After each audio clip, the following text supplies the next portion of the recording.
Okay, everyone, are you ready to think big? Because this is a session on ubiquity, and so it's an invitation for us to start thinking very, very, very big.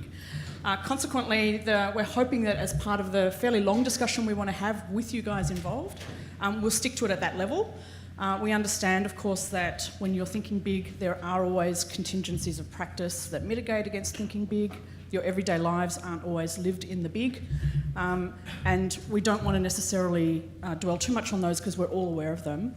So this is a really, I guess, an aspirational thinking session. If we can keep it at that level, that would be wonderful. I'm going to introduce the even biggest part of the big, which is the conceptual stuff. And then Mike and Cassie will apply some of those ideas to specific circumstances of archival practice.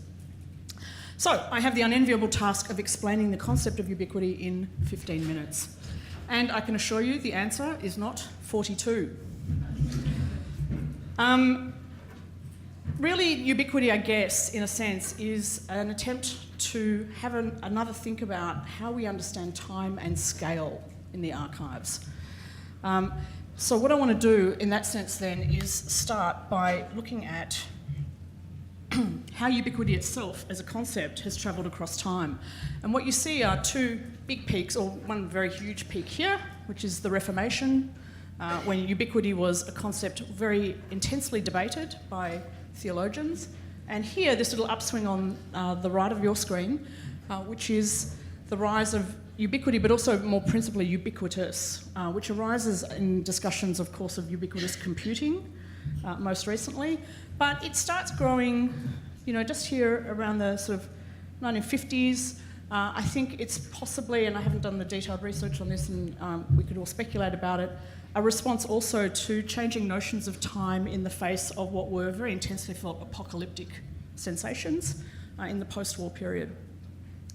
So the notion of ubiquity, I think, is contingent on different historical periods, and there are different discussions around it in those times. So if we have a look at the period of the Reformation, when ubiquity is being redefined in some enormous detail, none of which I'm going to be able to deliver to you in 15 minutes. We see, in particular, Reformation theorists like Luther rethinking how we understand time in a theological sense.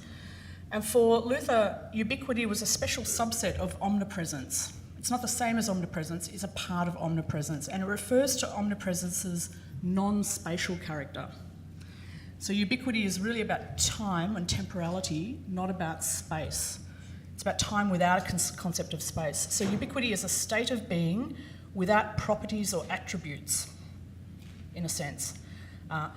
What you would have instead of that would be something like a local existence, a notion of the local or the situated. Ubiquity is not the local or the situated. It's a term applied to what is called non-spatial or repletive omnipresence. Repletive is a word that just means to fill things up. So the idea is that God fills things up everywhere at all times simultaneously. So God is repletively everywhere and inclusively nowhere. Okay, that's kind of about as big as we're going to go in concepts. I hope you're all coping so far.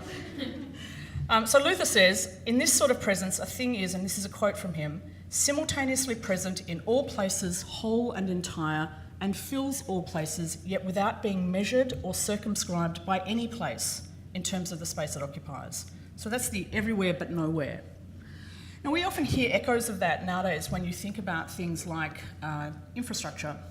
Infrastructure is often talked about as being everywhere but nowhere. It's what you don't sense or feel or understand in your everyday existence, but it kind of props up your life at an everyday level. So there's a sense in ubiquity where there's a kind of form of hiddenness, that there's a non-presence, a non-evidence in some way. And so Luther sort of also says that ubiquity has a mysterious character, and that one day might as well be 1,000. And that's that sense of scale in time that ubiquity is grappling with. In other words, ubiquity is a non-linear way of trying to understand time. Right? It's not about sequence or succession or progression. It's about everything at once, a kind of notion of simultaneity. One day might as well be 1,000. So it's unmeasurable in a sense. So the opposite of ubiquity, I think, would be the definitive, right? Being defined or being locked or located or placed in space in some very detailed way. So a ubiquitous archive, if we kind of speculate about how we might apply this term in relation to the archive, would be the opposite of a ubiquitous archive would be a definitive archive, an archive of measurable quantities, an archive that's limited to a sense of its physics. The opposite of that is the ubiquitous archive. So again, if we want to kind of play this out a little bit, the archive is not only where the archive is seen, presence doesn't preclude absence. It might even be a more engaged presence, it's just that you don't know it's necessarily there. It's hidden from you, it's a presence that remakes time and space. So the ubiquitous archive is an archive that has a sense of time, that's non-linear, and that's often hidden from us as people who engage with ubiquity. All right, so that's the religious version. Getting down to prosaics. Ubiquitous computing. Mark Weiser coined ubiquitous computing, and for him, in a sense, he takes some of those concepts, not all of them, of course, and there's a sense in which he also understood the ubiquitous to mean the embedded or the invisible that occurs in computing systems. So the idea of ubiquitous computing is computing that will occur everywhere seamlessly to users, and would also be somehow hidden. But of course, many of the people who applied those concepts, particularly the big corporations in America, applied them in a very measurable sense. So lots of engineers have theories of ubiquity, which are basically theories of how you measure that sense of saturation that occurs in relation to computing. And they often apply what's called the 80-20 rule. So about 80% would be considered ubiquitous. If 80% of households have a computer, then computing is ubiquitous. If 80% of households have access to the internet, then the internet is effectively ubiquitous. Now, there's two problems with that, of course. The first is that 20% is a very high absence rate. But within that 80%, of course, there are also scales of engagement or access. Not everyone in a house that has a computer necessarily gets access to it or gets to use it. So these are kind of very rough measurements that aren't particularly necessarily very useful.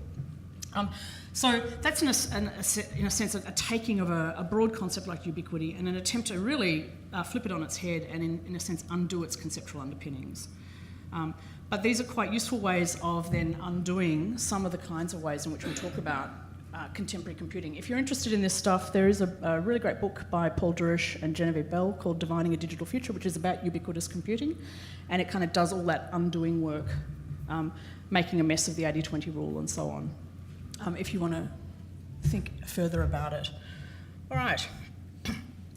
So that's stuff around time and scale and saturation.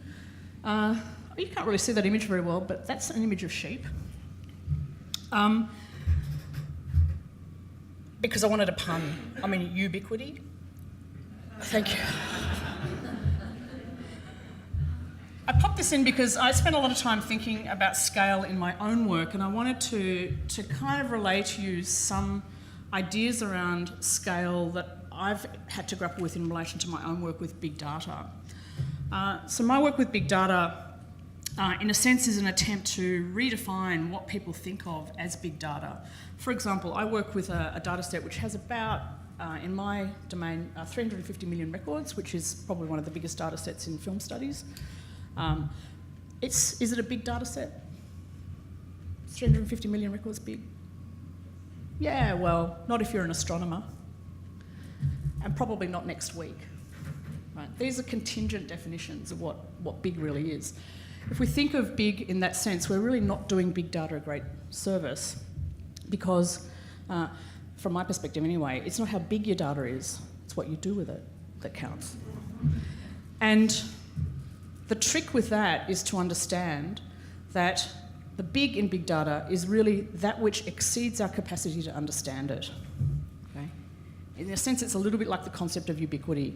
It's that which isn't well understood within the frameworks and locations and situatedness that we have at our disposal.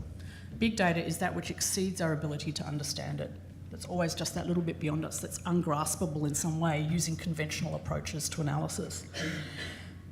So if that's the definition of big data, if big data is that which is ungraspable in some sense, then it's probably not just a question of quantifiable problem. It's not a quantifiable problem. It's a problem of existence.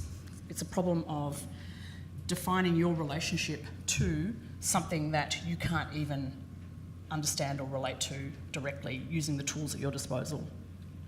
So I like to flip my definition of big data around and say to people, if your data hasn't caused you to reconsider your place in the world, then it probably isn't big data. If your data hasn't caused you to have an existential crisis, then it probably isn't big data. And I'll give you an anecdote around this to try and explain it. The UN released its data on forcible evictions about 3 months ago, and I think it was about 265 million people last year were forcibly evicted from their homes. That's a pretty large number. It's an almost ungraspable number, I think, of people to try and understand. So what the UN did is they tried to make sense of it, and they said, let's think about that by breaking it down. So that's 24 people being forcibly displaced every minute. And that's 2 people every time you breathe. Right? If when you hear that, you actually find it hard to breathe, if you catch your breath, then you're thinking of it as big data. If you think, 24 people every minute, and that's 2 every breath, that means there's 12 breaths a minute, then you're not thinking of it as big data, you're thinking of it as a factoid. Okay. Big data is monumentally detailed and infinitely interconnected, and it includes or implicates us personally. It has epistemic implications because it pushes at what we can know, but it also has existential ones, or ones to do with our own existence, because we have to rely not just on personally our own relationship to the data, but to understand it, we have to work with other people and with machines and with systems that exist outside our own knowledge frameworks.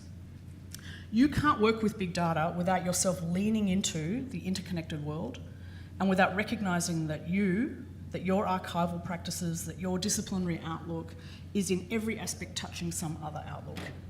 Okay. Big data is all about those contingencies. And in that sense, it reminds me a lot of how we might try and understand ubiquity as a notion of scaled time, time that's beyond our grasp, that's simultaneous everywhere at once, in some kind of sense. So what I did is I kind of drew up a little list of how I thought conceptually we might start to rethink some ideas about the contemporary practices of the archive in the framework of non-linear time, of ubiquitous time. Okay, so the Ubiquitous Archive is based on understanding that it operates from the middle of things within a circuit of action and reaction. And I'm not suggesting that we aren't doing these things already, by the way. I'm not saying the Ubiquitous Archive exists somewhere in front of us, because that would be a notion of linear time that I'm actually trying to argue against. So, the archive is already doing some of this stuff. Maybe we just need to rethink it or refocus on it or adjust our parameters a little bit. The work we do is social in nature, that we are building social and cultural amenities, not just information systems or models. We don't have a monopoly on knowledge. We don't have predetermined outcomes. We're actually generating experiences of resonance, not located experiences, but experiences that will move beyond what we know and into areas and places that we haven't thought about. That we can both coordinate and plan, but we can also have tactics and strategies, and these things are not mutually exclusive. That the infrastructure that archives are, is affected by other elements as well, and that we have to be incredibly mindful of our impact within those ecologies, that we're not just standalone institutions, that we're not focused on defining system boundaries, that we actually want to create a notion of boundlessness, that our own impact and mobility is not unlimited, and that we're not assuming perpetuation in what we do and what we're trying to achieve. And the last one, that we're actually changing the present, not some sort of unrealised or unrealisable future. And that again gets away from that idea that we're focused in a linear progression towards a more capacious sense of future. I was really struck by a really wonderful book by a guy called John DeGata, which is about what happened in California when they tried to deal with nuclear waste. In a sense, they needed to archive it, and they kind of looked for a mountain to put it in. And that was all fine, except that they couldn't actually figure out a system for communicating that location as a place of danger. Because meaning is contingent. it's fragile and it's very locally and culturally specific. And so they produce teams and teams of theorists and specialists and archivists and academics to try and work out how you would actually design a communication system, not just for now, but for 100 years' time, 10,000 years' time, 50,000 years' time, and so on, because nuclear waste has an unlimited life, in a sense. And that's the kind of notion or sense of big thinking that he's grappling with in that book. And where he ends up with in that is a sense not just of this idea of time stretching out before us, but an idea that time is experienced in uneven ways. And the book is a really fascinating account of the differences in the sense of time that accrue to objects, but also to lives. And that's where I wanted to finish. So I think the point that I'm getting to is that as archivists or archive theorists, we're not to bind time to our own experience of it, but to acknowledge the ways in which the archives that we work in or work with can also open up thinking around time and our encounters with time. That the new work of the new archivist, in the ubiquitous sense, is not just to accrue and authenticate diversities of time. And if you think about it, we all understand or experience those diversities of time. There are the times that we use when we're engaging with public transport. There are time cycles within families. There are time cycles within lives and so on. I'm not just talking about those diversities of time.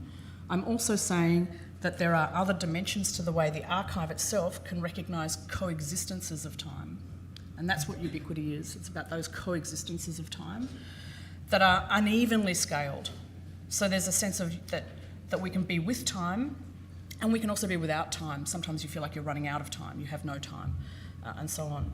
So by working with concepts like ubiquity, we can recognise and reflect on our conventional practices and technical standards, and how they've, to date, worked to regulate and chronologically direct the archive. We can actually start rethinking that to think about the temporal potential and creativity of archives, and we can contemplate the scalability of time within the archive. And we can wonder what it's like to simultaneously hold and be held more or less by time, or more or less time, to have more or less time, which is the lovely Janet Frame quote there. And then what I thought I'd do, because that's just all way too theoretically dense, is finish with a joke. Okay, so lovely image of the atomic bomb, and you would have seen the From Here to Eternity still at the front, so there's a bit of a riff going on here about the apocalypse. Hope you got that.